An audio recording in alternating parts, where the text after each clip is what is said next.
Okay, hi everybody. My name is Sarah Wiseman. I'm from Goldsmiths University of London, and I'm here to talk to you about our paper, Repurposing Emoji for Personalised Communication, Why Pizza Slice Means I Love You.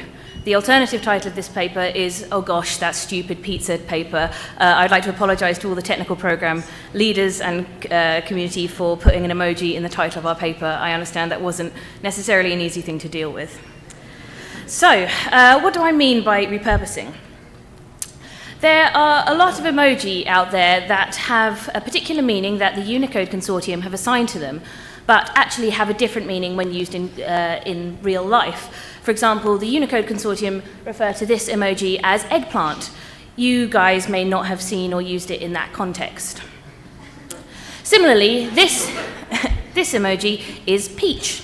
Now, in a study in 2016, the website Emojipedia tried to ascertain how this emoji was used and in what context it was often used. They found that in 7% of the cases, the peach emoji was used to refer to the fruit, and in 33% of cases, the peach emoji was used to refer to the buttocks. Now, this was a problem. In 2016, Apple were investigating how they could change the way that their emoji were rendered.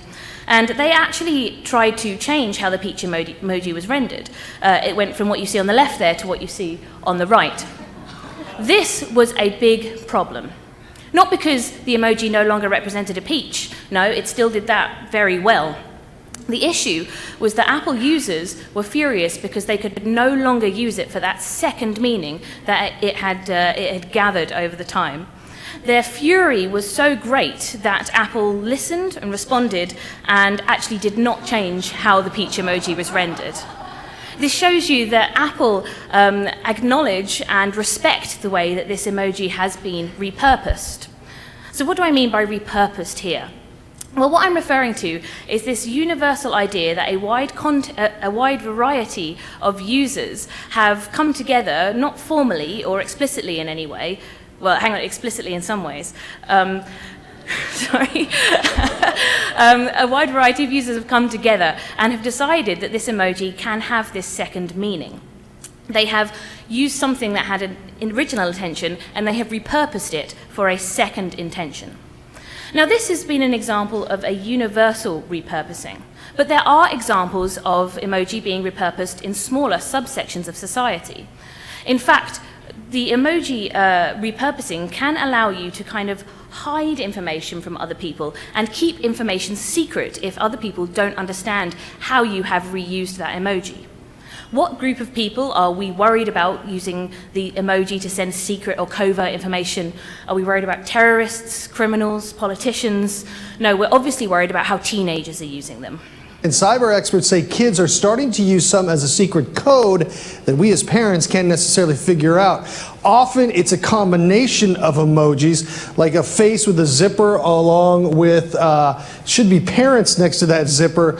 That would mean don't tell your parents about something. Now, another one is a fox. You think that's a simple enough thing, a fox, right? But that can be a message to someone that you want to sneak out of the house. A skull, arrow, and a flame. That can be saying to someone, I hope you die in a fire. Now, if you guys don't understand how that means, I hope you die in a fire, well, I don't have time to go into it. It's very complex. But this highlights this kind of hierarchy of emoji repurposing that we might see. So there are the more widely accepted emoji repurposes. They're often fruit and vegetables, to be honest with you. But getting smaller, there are subsections of society who use emoji in different ways to hide information. But as this group size gets smaller and smaller, that leads to the question, are there emoji that are repurposed for even smaller groups of maybe, say, 2 or 3 people? Well, this research has actually been conducted. In 2015, Kelly and Watts came across this phenomena of couples and friends using emoji to mean alternative things. So, for example, there's this story here about someone who has used an emoji and started to kind of randomly give them separate secondary meanings. You just make little stories. You start playing around with the emojis, like send a picture of a moon with a face on it, and then they would send me back like a cow, and I would send them a turtle, and it doesn't mean anything, but it's a sort of funny. It eventually develops into a story, or like a little game, where you have to guess what they're trying to say with all of those pictures. So this research highlights that there are examples of people in small groups adding separate secondary meaning to emoji. However, this is not comparable to the examples that we have just seen, because in this study, the emoji repurposing was done ephemerally. It just happened and then it passed. After the conversation is finished, those emoji did not retain any of those secondary meanings. And so this leads us to our research question. Do small groups repurpose emoji for their own use in persistent ways? And if they do that, why do they do it? To find out, we decided to run a web study. We created a web-based survey that took around 2 minutes to complete. We advertised it via social media and asked people to share and retweet and all of these various things to try and get as many people as we could to complete the survey. There was no monetary incentive to complete this survey. I feel it's quite important to highlight that. People were completing this survey just because they wanted to share the data. There was no incentive to make up or lie about any data. The survey was open for 14 days to collect the information. Now, we decided to collect minimal demographic data. We didn't have any reason to believe that there would be any differences between, for example, gender or age, but so we didn't collect a large group of demographic data from our participants. But what we did ask them were 4 key questions about how they use these emoji. Firstly, we wanted to know, what emoji is it that you have repurposed? The second was, what does that emoji mean? Third, why did you use that emoji in particular? And the fourth, why did you want to use an emoji anyway? Why wouldn't words or some other medium have done? I should note here also that we didn't use the term repurposing. We asked people if they had an emoji that had a secret meaning with one or a few other people. So, after cleaning the data and removing examples of emoji that showed universal repurposing, we ended up with 72 responses to analyze. From these 72, there were 81 different emoji reported. These emoji were used in groups of 1, 2, or sometimes 3 to mean something different. So firstly, I want to give you a kind of quick overview of the types of emoji that we were collecting before we look into the data in a bit more depth. The most common category from which emoji came that had been repurposed were the animals and nature category, with 41% of the reported emoji coming from that category. Second was smileys. No one reported repurposing flags or symbols. I would have been very impressed to know what a repurposed Great British flag would have looked like, for example. The most commonly reported emoji was the octopus emoji. This was reported by 4 separate people. We asked people who they used that emoji with, and people reported that most often they were using it with their romantic partner, with 47% of people telling us they used it with a romantic partner. And it was most commonly used between just 2 people, even though we asked people for emoji they used between groups of 2, 3, small groups. It was most commonly used between just 2 people, around 85% of the time. So that's just a kind of overview, a descriptive set of statistics about the emoji we collected. Let's actually look at how we analysed the data and what we found from that. We decided after we'd collected the data, we had 3 questions we wanted to know. What does that emoji mean, which leads to sentiment? Why did you choose that emoji, which leads to reasoning? And why do you use an emoji at all, which leads to why that emoji? In order to analyze and collate this data better, we coded the emoji using an open coding strategy. One researcher coded all the results, while a second researcher recoded the results, and any discrepancies were then discussed and settled upon, and a decision was settled upon between the two researchers. So let's have a look at sentiment, reasoning, and why the emoji. So the most common sentiment expressed from our survey was that people wanted an emoji to express affection. Now, I don't mean affection purely between romantic partners. This was also reported between platonic friend groups. So, for example, this person reported using the bear emoji to simply mean a hug or comforting. The second most common reason for using the emoji was that they wanted to express a person or an animal.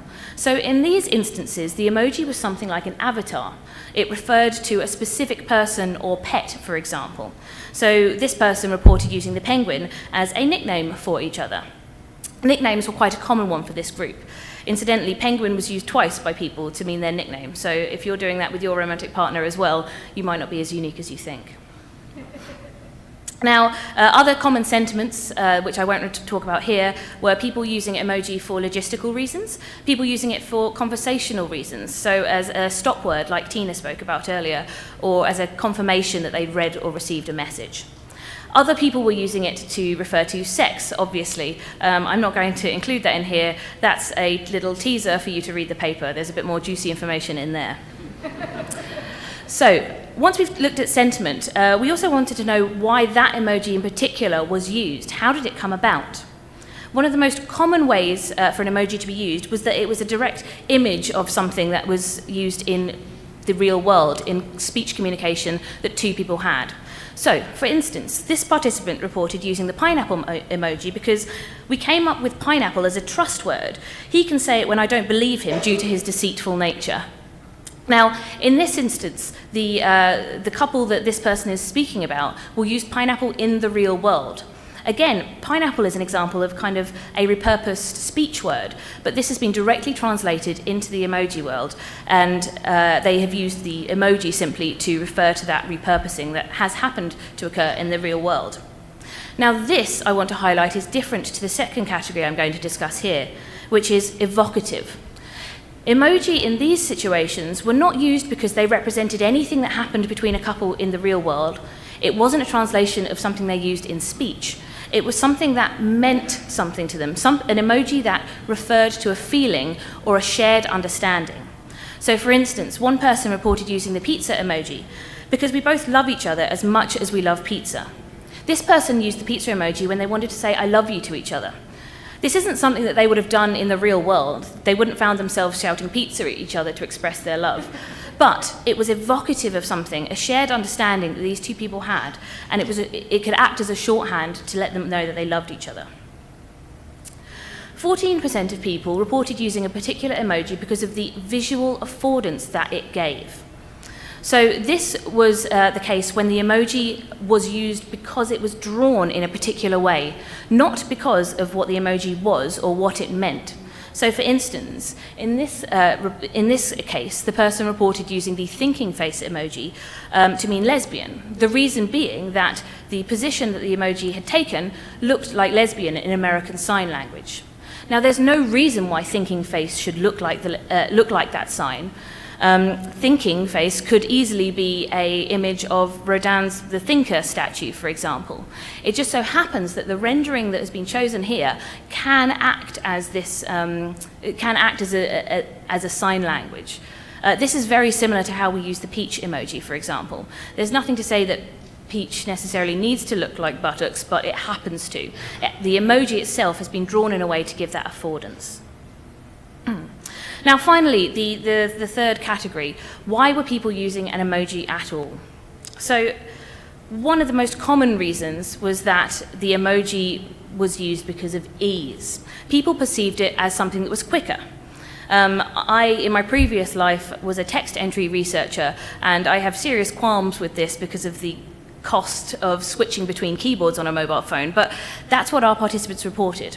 For example, this participant wanted to use the goat emoji because whatever it stood for happened so frequently that typing it out every time is cumbersome. So using an emoji in that sense makes it easier for the person to communicate a commonly used phrase or set of words. This is actually quite a common use for emoji generally, repurposed or otherwise. Now, I don't find that category very interesting. Let's look at some other reasons why people chose to use an emoji when they could just be using words.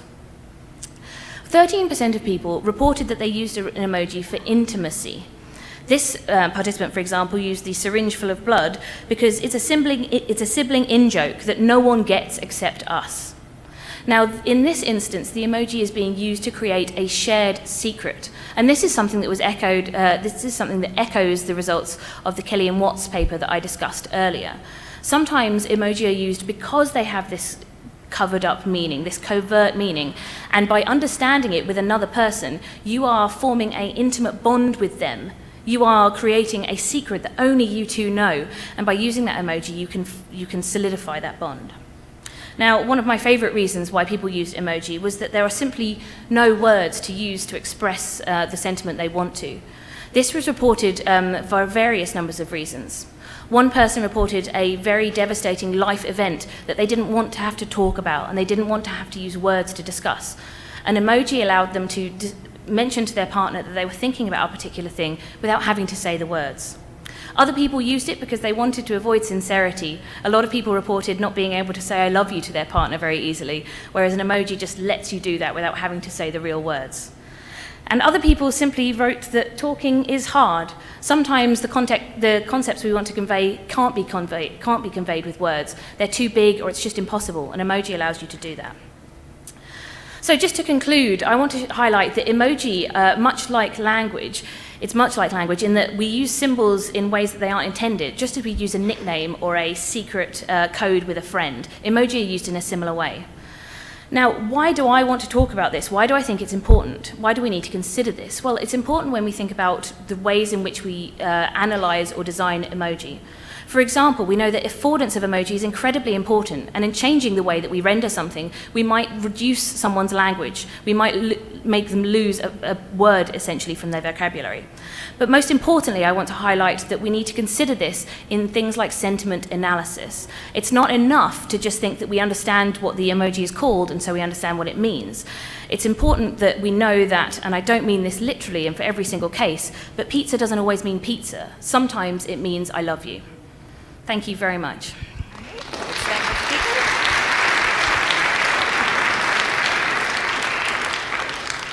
Questions, please come up to the mic and state your name and affiliation.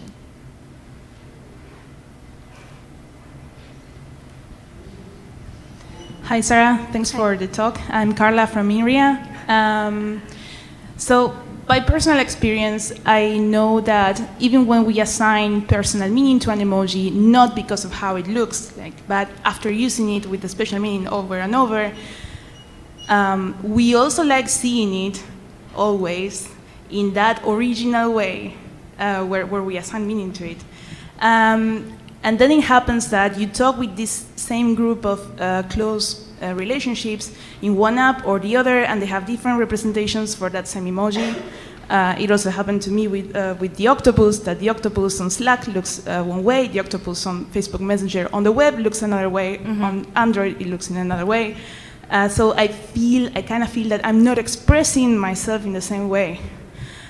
Do you have any ideas or recommendations of how to help users keep kind of keep these representations that they actually like to use when they have a special meaning attached to an emoji? Yeah, that's a really interesting question. And I think it's been this topic of a lot of pieces of research on emoji. There was recently one of the concerns being that when you send something, it may look one way on your phone, but when it's received by another person, it looks an entirely different way.